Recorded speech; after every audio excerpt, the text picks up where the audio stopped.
Joined now by our good friend Chronic Hoosier. Brother, it is a crisp fall right now we are experiencing. You ain't joking, man. You are not joking a bit. It's like we jump straight into winter, at least up until like 11 o'clock, when it starts to kind of normalize a little bit. But it feels good. It feels good. It feels good to be back in one of my favorite times of year here in Bloomington. Basketball right around the corner, football in full swing. It's hoodie season, baby. You can't help but love it. You got that right. And that's never a bad thing. Football underway, of course. Indiana losing their first game over the weekend at Cincinnati. It looked not surprisingly off from what I thought it could be, a little worse than I expected, but they've got work to do. And whether or not they can get that done, I don't know. This week is a gigantic. It's so funny. Indiana, every game this year has had such importance. And I know that the coach speak with Tom is, the next game is the most important game. And I always preface a lot of questions with him. I know that the next game is the most important, but this one is important because it's on the road. Nebraska sucks. You really can't afford to lose to a team that sucks. Um, honestly, and getting a win in Nebraska is always valuable, no matter what. So this is another huge game for Indiana. No doubt whatsoever. I mean, this is life for Indiana in the Big Ten. Year in, year out, it seems, but it kind of feels like a broken record here. Hopefully, it's not a repeat of last year where the wheels kind of fell off following that Cincinnati game. But if you look ahead on the calendar, which I know no coach will ever admit to doing, for a team situated such as Indiana seems to be this season, you've only got so many winnable games left on the schedule, if we're being totally honest, and Nebraska would probably be at the top of that list. Yep. Currently sporting the worst defense in the Big Ten. Uh, it's the only team we've bested, at least defensively in the Big Ten right now, is Northwest or is Nebraska, at least as far as what they're giving up per game. We thought this would be the game that perhaps got Scott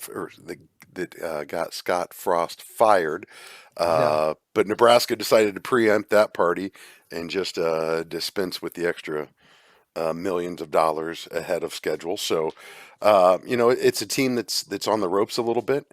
And for an Indiana team that was feeling pretty good about 3-0, this gives them a great opportunity to move to 4-1 and get a little pick up a little bit of momentum before they really jump headlong into the teeth of the Big Ten schedule and the grind we all know that's going to be, quite frankly.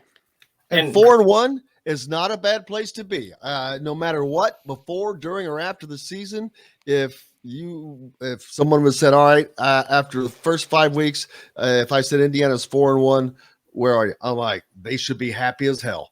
Happy as all get out because you are already 2/3 of the way to bowl eligibility, and that gives you the best chance that you're going to have. So if they could get through these first uh, 5 games, 4-1, they've got to be ecstatic. Yeah, and I think one of the big differentiating factors from this season to last, Indiana's heading into this one mostly healthy, which I think is a big win for the team right now, considering we've acknowledged they have very little room for error going forward. Um, I don't know how much you're going to see changing going forward as far as schematically. I think yesterday's press conference was pretty revealing in a lot of ways, both what was said and what was left unsaid for this program. This is a team that's going to continue to struggle on the offensive line, where I felt like Bazelak has done a fairly decent job of managing the game, of being smart with the football. Starting to see some more turnovers pop up, which is to be expected as the degree of difficulty increases. And while they may get a little reprieve from that next week, there's not going to be much of a let up going forward. So, I think it's going to remain imperative for this team to clean up some of the little things I felt like execution wise, once again, we saw a team that just really, really struggled to execute on both sides of the ball in the first half. And while they certainly made some significant improvements in the second half, unfortunately, Cincinnati beat us in the second quarter alone.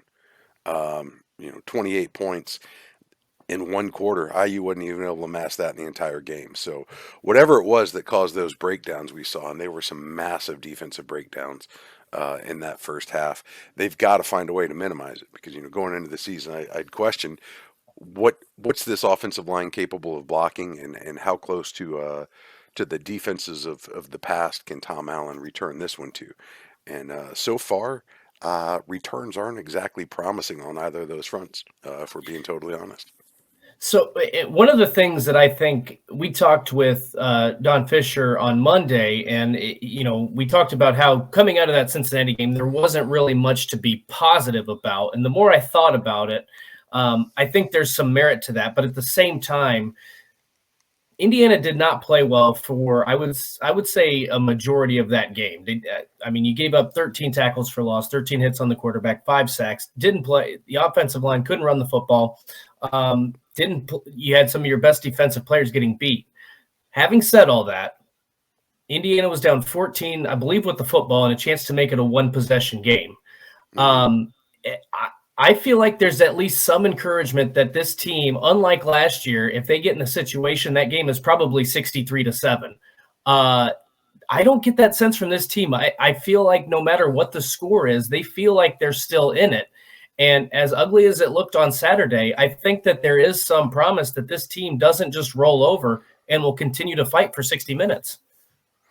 No, I think that's a fair statement, and I think that is kind of a baseline minimum, what you would expect from this team. Because let's be honest, last year, and I think we heard a lot of chatter come out of the program in the off season that a lot of guys just kind of gave up.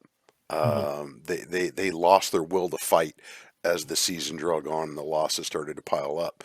And we heard a lot from the coaching staff about the one-on-ones they had with the internal leadership on the team, with a lot of the players, and how they really took offense to that, and they vowed not to let that happen. And I think you've seen that represented in their ability to continue to compete in the second half. And up to this point, they've had to come back in their wins in the second half. Now, while it was effective against lesser opponents, it's not quite as easy against teams like Cincinnati, against teams like they're going to face in the Big Ten East. And I think the big question that I was left with after Saturday, having now seen this happen repeatedly, week after week after week after week, what are they doing during the week in preparation that's causing them these failures, if you will, the inability to execute the game plan in the first half, and why is it only in the second half that they're able to get some of this stuff cleaned up and start to operate a little more effectively? And I don't know that there's an obvious answer. Obviously, we don't get to watch practice. We don't get to see the preparation going into it. But what we do now see is a very clear and established pattern that they are a second half team. And while that's all well and good, and you get the merit badge for a continued fight, there's no mercy in this league. You're not going to be able to surrender first half performance wise and expect to have a chance to compete against basically the rest of the schedule. Because even with a far diminished Nebraska compared to the rest of the league competitively, going on the road is not an easy task in any venue against any team in this league, and you cannot surrender that half and expect to have a chance to win it. It's just a losing strategy going forward. And I had some people in my timeline telling me, well, at this point, the game's already in hand. You're going to see a big let up from the opponent. It makes it a little bit easier to come back. And while there's probably some merit to that, I think from a play calling standpoint, I think from an execution standpoint, I think there's blame to be shared all across the sideline. And it's something that they absolutely have to address and get cleaned up, because it's going to be terminal going forward, perhaps in every game that they have left on the schedule, if we're being honest. Here's the thing that I don't want to say aggravate, because I'm just covering it, but if I were a fan, that what I would find very aggravating. What was the biggest hole going into the season for this football team that everybody knew about? It was the offensive line. Everyone knew this, but yet now it's as if, wow, we're not getting things done on the offensive line, so we're going to have to make some changes. Well, no joke. I mean, you weren't getting it done last year, so why? I don't understand this obliviousness to certain things. It's like if Chad Powers ran a 5.6 40. You know what? You can run a 5.6 40 all day long. If it needs to be 4.6, it just doesn't cut the mustard. And so I don't understand what seems to be like the surprise that the offensive line is not producing. That's what I don't understand, is the seeming surprise from the coaching staff. Yeah, that's the elephant in the room. And I've been reluctant to really address it head on. It is, I think it's their primary weakness, to be quite honest. I don't think the offensive line is good enough to compete. We can talk about the Big Ten. We can talk about the Big Ten East. Let's just talk about Power 5 football in general. This is a team that has had a fairly soft strength of schedule up to this point. And the offensive line has really struggled. What happens when the degree of difficulty, when the quality of the opponents continues to increase, I think is just going to only exacerbate that glaring deficiency up front for the offense. And while Bazelak's been able to withstand some of it, you talk about the tackles for a loss. What was he hurried like a dozen times last week on top of the sacks? 13 hurries. I mean, he's just under duress. Well, that was hits, I think. I think that was 13 hits, maybe. Yeah, well, even when he wasn't getting hit, the ball was getting forced out of his hand really early. 5 sacks. And you see this in the play calling. Indiana currently leads the nation in passing attempts, mainly because the rushing game has been, for the most part, ineffective for the Hoosiers, at least as far as moving the chains, keeping them on schedule as far as down and distance goes. And I think you see the offense trying to compensate for that with the passing game. Unfortunately, Indiana's in the bottom of the Big Ten right now in average yards per pass attempt. So as much as we try to compensate for that, a short passing game is probably still not going to be sufficient enough substitution for a semi-functional running game. And for all the changes that took place in this program in the offseason for the past several years now, the one area that probably needed to be addressed the most remains unaddressed, and Indiana will continue to pay the price for that until something changes. And, quite frankly, I think at the end of the day, there's a lot of flaws on the offensive line side of the game. But I think at the end of the day, there's just a talent deficit that is becoming more glaring with each passing season. Okay, Kit, I'm going to chime in here because I kind of disagree. That's not to say the offensive line is good. I think they are bad. It's not a good offensive line. However, Indiana's found ways to score points. I'm far more concerned that the defense was supposed to be your strength. The secondary was supposed to be their strength, and they are terrible. It's not. They are not good. So to me, when that's supposed to be your veteran group.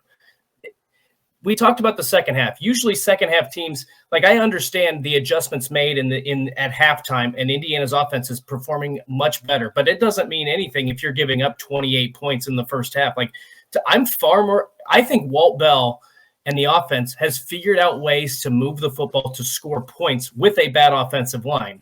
And like you said, it has to get better. There's no doubt in my mind. It's maybe the worst in the Big Ten.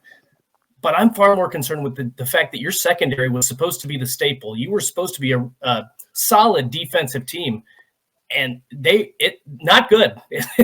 That's the most polite way I can put it. They were bad, but also there was no pressure on the quarterback whatsoever. Oh, but I'm saying the whole defense. They were bad too. It was bad all the way around. No, and I think that's totally valid. And, for Indiana, the bugaboo has always been, can your defense hold the opponent right. just enough that the offense can stay within the game, or can stay in the game. And while Bazelak is certainly moving the needle on the offensive side in the right direction there, again, you cannot give up 28 points in the second quarter the way this team's Yeah. constructed and expect to have a chance to compete. You just can't. And there were some pretty massive failures on the defensive side, particularly in the secondary. And I think that goes all the way down the line. I do think it starts with getting some pressure up front. I think that starts with some of your blitz packages. Quite frankly, some of those plays just look like guys were lost. Like nobody was on the same Yes. page. Some of the holes that you saw them just giving up, it's really inexcusable. And to be at this point, I understand there's been a lot of personnel changes, a lot of staff changes on both sides of the ball. But quite frankly, this looks like a team that doesn't know who they're playing with.